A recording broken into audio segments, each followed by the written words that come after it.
Hello everyone, welcome back to my channel. This is Pinoy's Pinay here in Switzerland.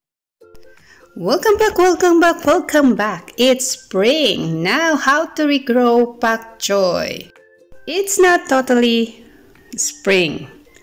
It's still winter. Kaya lang, medyo maaraw na siya ngayon. Kaya, welcome natin ang spring. Anytime spring is just in the corner on how to regrow pak choy. Or, sa Tagalog, pechay.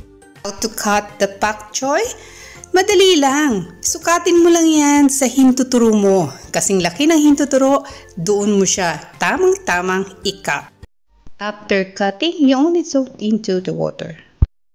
Habang nakababad siya sa tubig, in 2 days, you can see the result.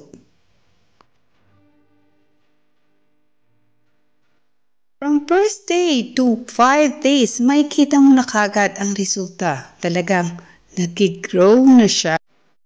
You can only wait for 1 week. At pag may ugat na siya, pwede mo na siyang itanim sa paso.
This is my chaotic plants in a pot. I put different kinds of plants here because it's still winter. When spring comes, I can put it outside in my garden.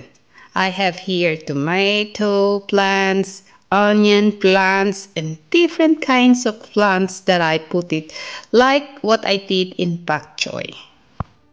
Kaya lang, chaotic talaga. Kasi naman, nakalimutan ko lagyan ng mga pangalan nila. Basta alam ko, lahat dito, walang itatapon.